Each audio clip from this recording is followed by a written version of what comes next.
नमस्कार दोस्तों, स्वागत है आपका वृतांत में।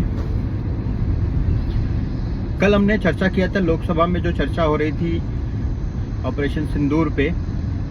कल हमने बात किया था कि जो कल के दिन में है वो राहुल गांधी, प्रियंका गांधी और अमित शाह और जो प्राइम मिनिस्टर हैं उनकी स्पीचेस होने वाली थी, वो एड्रेस करने वाले थे ऑपरेशन सिंदूर पे सदन को। क्या हुआ कल, अगर इसके बारे में चर्चा करें, इसके पीछे की कहानी जाने कि क्या हुआ। जैसा कि हम वृतांत में हमेशा कहते हैं कि हर एक कहानी के पीछे कुछ रेवोल्यूशन होता है, कुछ ऐसा होता है कि जो छिपा हुआ होता है, जो दिखता है वही होता नहीं है। कल मैंने आपको बताया था कि इस चर्चा से विपक्ष हमेशा से चाहता था, एंड खासकर कांग्रेस पार्टी और राहुल गांधी ये चाहते थे कि जो प्राइम मिनिस्टर की इमेज है उसको थोड़ा सा धूमिल किया जाए। जो नेशनलिज्म एक उनका मुद्दा है, उस नेशनलिज्म की काट ढूंढी जाए, उसको थोड़ा सा डाइल्यूट किया जाए। क्योंकि मैंने कल भी आप लोगों को बताया था कि एक मुद्दा है जो दो मुद्दों पे सांस्कृतिक राष्ट्रवाद की बात करती है, आरएसएस हो, चाहे बीजेपी हो और चाहे उससे जुड़े संगठन हो। सांस्कृतिक राष्ट्रवाद में सबसे पहला ये आता है कि भाई हमारी जो संस्कृति है, जो आरएसएस और बीजेपी का मानना है कि हिंदुइज्म हमारी संस्कृति है, हमारा धर्म तो है ही है, बट वो हमारी संस्कृति है, हमारा कल्चर है, हमारे रहने का तरीका है, उसको एक खांचे में नहीं बांधा जाना चाहिए। और कहते हैं कि यहाँ जो भी रहता है वो हिंदू है, अगर आप सबने सुना होगा तो इसीलिए वो एक फिलॉसफी फॉलो करते हैं जिसको बोलते हैं सांस्कृतिक राष्ट्रवाद। उस सांस्कृतिक राष्ट्रवाद का पहला हिस्सा है अपनी संस्कृति मतलब हिंदुइज्म। हिंदुइज्म का काट ढूंढने के लिए आप देखे रहेंगे कि कल भी मैंने बताया था कि जो रीजनल पार्टियां हैं उन्होंने उसकी काट ढूंढने के लिए पूरे हिंदुइज्म को जातियों में बांटना शुरू किया है। या फिर राहुल गांधी के जो भी स्पीचेस सुनेंगे उसमें वो ओबीसी, एससी, एसटी, 80%, 20% इन सब की बातें करते हैं। जबकि पहले के कुछ अगर आपने बयान सुने रहेंगे तो उसमें इन्हीं के नेताओं का बयान है जहां पे वो कहा करते थे कि 20% को साध लो, 80% को बांट दो। यानी 80% जो हिंदू है उसको बांट दो जातियों में और 20% जो मुस्लिम है उनको साध लो। तो इससे इनकी सरकार बन जाती है, जो तुष्टीकरण की राजनीति है उसके लिए। तो उसमें बाकी पार्टियां मिलकर काम कर रही हैं, चाहे वो अखिलेश यादव हो, चाहे लालू यादव हो, उनकी पार्टी तेजस्वी यादव हो, चाहे अगर देखेंगे तो एनडीए के साथ भी जो लोग हैं, कुछ जो पार्टियां हैं जो एक कम्युनिटी को रिप्रेजेंट करती हैं, चाहे वो साउथ की पार्टियां हैं जो लैंग्वेज के नाम पे हिंदुइज्म को बांटने की कोशिश कर रही हैं। ऐसी जो पार्टियां हैं वो जो हिंदुइज्म का जो सांस्कृतिक राष्ट्रवाद में सांस्कृतिक का जो एक पुट है उसको बांटने की कोशिश कर रही हैं, उसको डाइल्यूट करने की कोशिश कर रही हैं। दूसरा जो प्रोमिनेंट मुद्दा है, जो हिस्सा है जिसपे बीजेपी और आरएसएस रन करती हैं, वो है राष्ट्रवाद, नेशनलिज्म। तो इस जो ऑपरेशन हुआ और इस ऑपरेशन में जो ऑब्जेक्टिव्स हैं, जिस तरह से सीज फायर किया गया या जिस तरह से उनके डीजीएमओ से जब बात हुई और उसके बाद अटैक बंद हुआ, इसको लेके चर्चा करना चाहते थे। और चर्चा करने के बाद चाहते थे कि प्राइम मिनिस्टर और बीजेपी का जो एक ऑरा है राष्ट्रवाद का, उसको थोड़ा सा फेड किया जाए। बट कल मैंने आपको बताया था होता क्या है कि कांग्रेस पार्टी बहुत सारी मुद्दों पे या विपक्ष बहुत सारे मुद्दों पे सही से चर्चा करने की कोशिश करता है, पर कुछ ऐसा लगता है कि वो सही से चर्चा करने की कोशिश में प्राइम मिनिस्टर और जो होम मिनिस्टर है उनको मंच दे देता है, उनको उनकी बातें बताने का, और मंच दे देता है उनको और ज्यादा लताड़ने का, या फिर उस जो राष्ट्रवाद का जो एक मुद्दा है या राष्ट्रवाद का जो उनका थॉट है उसको और प्रोमिनेंट करने का एक मौका दे देता है हर बार। कल के भी स्पीचेस में अगर आप देखेंगे तो परसों के स्पीचेस के बारे में हम बात कर चुके थे कि लोग कैसे भटक गए अपने रास्ते से, कहां जाना चाहते थे, क्या पूछना चाहते थे और क्या उन्होंने पूछ लिया। एंड उनकी बातों से निकल के क्या आया कि जहां पे जो सुशील शिंदे की जो बेटी थी प्रणीति शिंदे ने पूछ लिया कि कितने जेट्स गिराए गए थे। फिर उन्होंने पूछ लिया कि क्या ये एक पीआर एक्सरसाइज था पूरी लड़ाई। देखिए, पूरी जनता को पता है कि भाई आतंकवाद से हम पीड़ित हैं, हम पे आतंकवादी हमला हुआ, हमें धर पूछ के मारा गया था और उसके बाद ये उसका रिटेलिएशन था। और हमने पहले भी ये बताया था कि भाई हम जो भी हमारे पास अटैक होगा हम उसको रिटेलिएट करेंगे।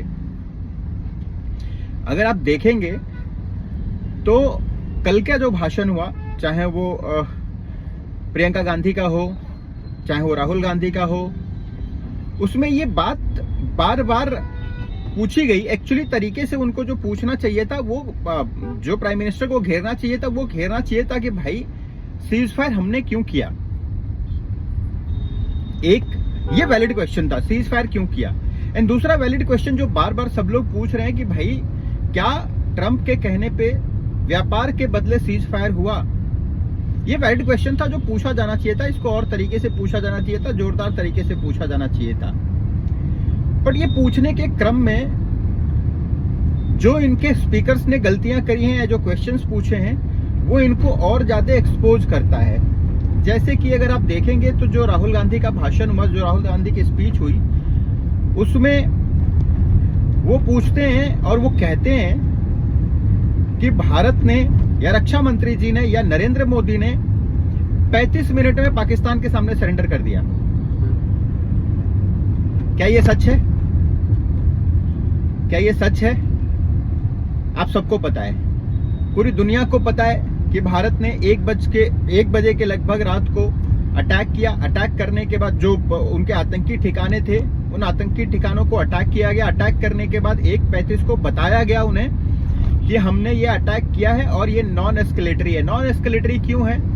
क्योंकि हम ये कह रहे हैं कि भाई हमने जो करना था, हमारा जो ऑब्जेक्टिव था आतंकवादियों को मारना, आतंकवादियों ने हमारे ऊपर अटैक किया था, हमने आतंकवादियों के ऊपर अटैक किया। हम इसका एस्केलेशन नहीं चाहते हैं। अगर आपको एस्केलेट करना है तो उसका जवाब देने के लिए हम तैयार हैं। ये ऐसा हुआ कि किसी को थप्पड़ मार दो और कहो कि इसके बाद अगर तूने थप्पड़ मारा, हमें एस्केलेट नहीं करना है तो फिर मारेंगे। इसको राहुल गांधी को लगता है कि ये सरेंडर है।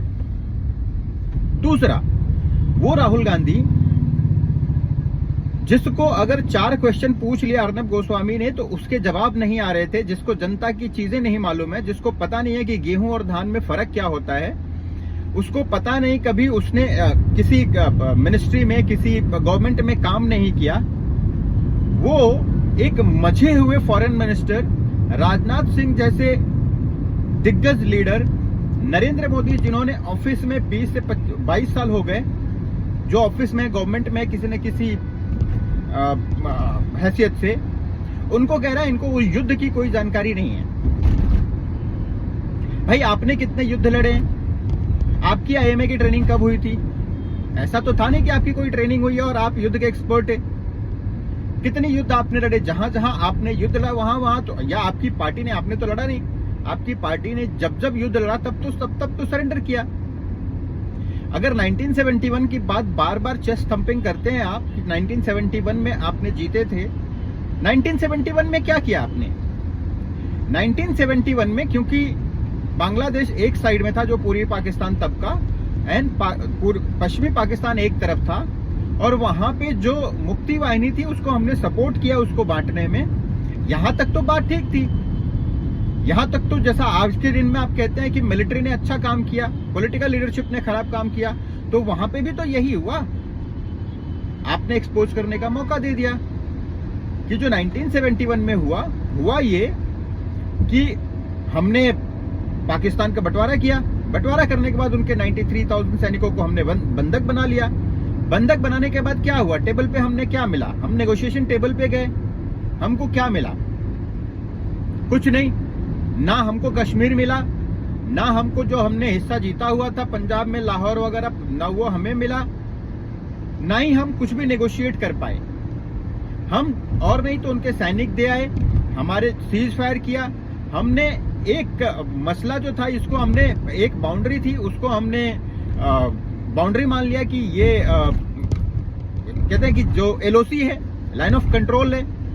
दूसरा, हमने एक एग्रीमेंट कर लिया कि भाई हम ये मुद्दे कहीं और लेके नहीं जाएंगे, हम इस पे बात ही नहीं करेंगे, और दोनों पीड़ित हैं। जब 26/11 हमला हुआ तो आपने क्या किया? क्या रिटेलिएट किया? तो आंसर इज नो। आपने क्या किया? शर्मल शेख समझौता कर लिया, जहां पे ये एग्री कर लिया कि दोनों देश आतंकवाद से पीड़ित हैं। क्या ऐसा है? जो पीड़ित है एंड जो पीड़ा पहुंचा रहा है, क्या दोनों एक तरह से हो सकते हैं? नहीं, लेकिन आपने एक्सेप्ट कर लिया। ये जो गवर्नमेंट थी, इस गवर्नमेंट के ऊपर जब या इस गवर्नमेंट के रहते हुए जब हमारी जनता पे अटैक हुआ है, तो इस गवर्नमेंट ने रिटेलिएट किया है। रिटालिएट करने के बाद एक युद्ध का नॉर्म होता है, या युद्ध का कह लीजिए, और यह एक अटैक का नॉर्म होता है। अगर किसी के ऊपर डायरेक्टली अटैक नहीं किया जा रहा है तो वो नॉर्म है कि भाई उसको बताया जाए कि भाई हमने अटैकर्स पे, जो हमारे आतंकवादी थे, जो जिन्होंने हमें प्रॉब्लम क्रिएट किया था हमारे लिए, उन पे हमने अटैक किया है, हमने आपके ऊपर अटैक नहीं किया है। ये बताना फर्ज होता है हमारा, हम बड़े हैं। ये रही एक बात जो कि प्राइम मिनिस्टर ने, होम मिनिस्टर ने और बाकी उनके जो स्पीकर्स थे, चाहे निशिकांत दुबे हो, इन्होंने जो एक्सपोज किया और अपनी बातें बताई कि देखो भाई ऐसा है। दूसरा, राहुल गांधी ने बार बार ये करने की कोशिश की कि हमने पीओके क्यों नहीं लिया, हम क्यों लड़ाई रोक दिए, हम क्यों नहीं लड़े। आप ही कहते पीओके हमारा है। अरे हम नहीं कहते पीओके हमारा है, संसद का रेजोल्यूशन है कि पीओके हमारा है, और वो भी लेंगे जब वक्त होगा तो वो लेंगे। ये जो गवर्नमेंट का स्टैंड था वो एकदम क्लियर था, हम वो भी लेंगे, बट अपने हिसाब से लेंगे। अगर सही में भी देखा जाए, सारी जनता को पता है कि आज के दिन में भारत की जो सिचुएशन है, भारत जिस स्थिति में है, उस स्थिति में जो इकोनॉमिक सिचुएशन में है कि हम ग्रो कर रहे हैं, हम सबसे तेजी से ग्रोइंग एक इकोनॉमी है, लार्ज इकोनॉमी है, हम थर्ड लार्जेस्ट इकोनॉमी बनने की दौड़ में हैं, हमने विकसित भारत का एक एजेंडा लिया हुआ है। क्या इस टाइम पे किसी बड़ी लड़ाई में कूदा जा सकता है? दूसरा, अगर बहुत बड़े एक्सपर्ट हैं राहुल गांधी, तो क्या उनसे पूछा जा सकता है कि जब आपके अलाइज, जिन अलाइज को कहते हैं कि वो हमेशा हमारे साथ रहते थे, चाहे वो रशिया हो चाहे इजराइल हो, तो क्या हमें बिना अलाइज के किसी लड़ाई में उतरना चाहिए? एंड सबका कहना है कि अलाइज साथ नहीं आए, अलाइज साथ आते, लेकिन अलाइज की हमें जरूरत नहीं थी अभी फिलहाल। अगर बड़ी लंबी लड़ाई लड़नी हो, अगर लड़ाई हम कंटिन्यू करते, जो लड़ाई की ये बात कर रहे हैं, तो हमें अलाइज की जरूरत पड़ती, हमें हथियारों की जरूरत पड़ती, हमें एडिशनल एम्यूनेशन की जरूरत पड़ती, जिसका 80% हिस्सा आता है हमारे पास रशिया से। रशिया अपनी लड़ाई में खुद जुड़ा हुआ है। एक तरफ देखेंगे इजराइल अपनी लड़ाई में खुद जुड़ा हुआ है, तो क्या वो हमें वो सपोर्ट दे पाते जिस सपोर्ट की हमें उनसे आकांक्षा होती है? तो आंसर इज नो। तो अगर इतने बड़े एक्सपर्ट हो चुके हैं तो इनको पता होना चाहिए कि जब हम किसी भी लड़ाई में टॉप पे हों, जब हम जीत रहे हों, तो सीज फायर करना सही होता है, जब हम हार रहे हों तब नहीं। तो ये बात उनको समझनी पड़ेगी कि अभी हम किसी बड़ी लड़ाई में नहीं जाना चाहते, क्योंकि अभी हमारी जो इकोनॉमिक सिचुएशन है उसमें हमें ग्रो करना है। जिस दिन हमारी ऐसी सिचुएशन आती है, उस दिन हम ये भी दिखाएंगे कि वो पीओके हमारा है और हम लेके रहेंगे। और ये बात बार बार, चाहे वो होम मिनिस्टर हो चाहे प्राइम मिनिस्टर, उन्होंने अपनी बातों में क्लियर किया। दूसरी चीज अगर आप देखेंगे बार बार जो राहुल गांधी ने पूछने की कोशिश करी कि ट्रंप ने 28 बार 30 बार ये कह दिया है कि भाई मैंने सीज फायर कराया, ट्रेड को लेके सीज फायर कराया, इस मुद्दे पे, और उन्होंने चैलेंज किया। उनको एक बात समझनी चाहिए कि बार बार जब जब किसी ने प्राइम मिनिस्टर मोदी को चैलेंज किया है, वो चैलेंज उन्होंने एक्सेप्ट किया है और वो काम पहले किया है। इसके बहुत सारे एग्जाम्पल्स हैं, क्योंकि महबूबा मुफ्ती ने कहा था कि किसी की हिम्मत नहीं है 370 हटा दे, खून की नदियां बह जाएंगी, कोई तिरंगा उठाने वाला नहीं होगा। मोदी ने 370 हटा दिया। लोग कहते थे कि राम मंदिर बनाएंगे, बहुत बड़ा राइट्स हो जाएगा, शायद जो मिडिल ईस्ट कंट्रीज हैं वो हमें तेल देना बंद कर देंगी, ये लोग चैलेंज दिया करते थे। फैसला आया, मंदिर बना, मंदिर का शिलान्यास खुद जाके किया। तो ऐसे बहुत सारे मामले हैं जहां पे मोदी को चैलेंज किया गया और मोदी ने वो काम जाके कर दिया। तो ये चैलेंज करने से पहले सोचना चाहिए था उनको कि मैं लोकसभा के पटल पे चैलेंज कर रहा हूं। कह रहे हैं कि एक बार नाम ले लें कि ट्रंप ने झूठ बोला है। प्राइम मिनिस्टर मोदी ने क्लैरिटी के साथ उसी सभा में आके बता दिया कि दुनिया के किसी देश के किसी नेता ने हमें सीज फायर करने को नहीं कहा। अब कहते हुए फिर रहे हैं सदन के बाहर कि भाई उन्होंने चीन का नाम नहीं लिया, उन्होंने ट्रंप का नाम नहीं लिया, उन्होंने अमेरिका का नाम नहीं लिया। क्यों? नाम लेके बताना क्यों जरूरी है? अगर कोई बार बार कह रहा है, इतने तो समझदार आप ही हो, मंद बुद्धि तो हो नहीं जो लोग आपको कहा करते हैं। आप तो अभी बोल रहे थे युद्ध एक्सपर्ट हो, कूटनीति के एक्सपर्ट हो, आपको प्राइम मिनिस्टर बनना है, तो इतनी तो समझ होनी चाहिए कि कूटनीति में नाम लेना बहुत जरूरी नहीं होता है। शायद आपको ये पता ना हो, किसी ने बताया ना हो, क्योंकि चिट लिख के तो आप बात करते हैं। तो प्राइम मिनिस्टर ने क्लियरली समझा दिया कि भाई किसी देश के किसी नेता ने ये नहीं कहा था कि सीज फायर कर दो। हमारा सीज फायर बाइलेटरल था, जहां पे पाकिस्तान के डीजीएमओ ने हमारे डीजीएमओ को कॉल किया, और क्योंकि हमारे ऑब्जेक्टिव हम आतंकवादियों के जो ठिकाने थे उनको ध्वस्त करना चाहते थे और हम पाकिस्तान से लड़ाई लड़ने नहीं गए थे, इसलिए हमने वो सीज फायर कर दिया। सुलभल हुआ पूरे कल के मसले का ये था कि मैंने आपको बताया था कल के वीडियो में भी कि जो विपक्ष है वो फुल टॉस दे रहा है, वो ऐसे ऐसे बॉल दे रहा है, बहुत सारे चक्के चौके मारे जाएंगे। जो कल हुआ, चाहे निशिकांत दुबे हो, चाहे होम मिनिस्टर हो, चाहे प्राइम मिनिस्टर हो, सब आए, सबने अपनी बातें रखी, साथ में जो जो मुद्दे उठाए गए थे उन मुद्दों पे विपक्ष की बखिया बधेड़ दी। ये हुआ कि उन्होंने एक मंच दे दिया अपना खुद का पीआर करने का। जो ये कह रहे थे कि पीआर के लिए युद्ध हुआ, एक्चुअली पीआर के लिए युद्ध नहीं, पीआर के लिए ये आपने डिस्कशन रख दिया, जिसमें प्राइम मिनिस्टर ने अपना पीआर कर लिया। तो मेरा सजेशन यही है कि विपक्ष अगर कोई फ्रूटफुल डिस्कशन चाहता है तो उसे भी रौब में आए बिना, बहुत ज्यादा आवेश में आए बिना पॉइंटेड क्वेश्चंस पूछने चाहिए। बहुत सारे मुद्दे हैं जहां पे गवर्नमेंट को घेरा जा सकता है, जहां पे आपकी भी छवि खराब नहीं होगी, क्योंकि इन सारे मसलों पे विपक्ष की छवि ही खराब हुई है। वो एक ऐसे दिख के आ रहे हैं कि वो राष्ट्र विरोधी हैं।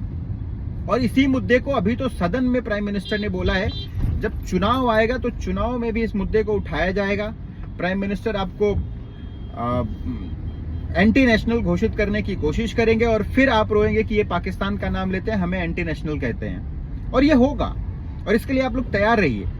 तो बेहतर है कि विपक्ष से मेरा ये सजेशन है कि विपक्ष पॉइंटेड क्वेश्चन पूछे, ऐसे क्वेश्चन ना पूछे जहां खुद एक्सपोज हो जाए। कल के पूरे डिस्कशन का लब्बो-लुआब ये रहा कि गवर्नमेंट ने अपना पीआर कर लिया, गवर्नमेंट ने सारी बातों का जवाब दे दिया और ये अपना स्टैंड क्लियर कर दिया कि भारत किसी के कहने पे कोई काम नहीं करता है।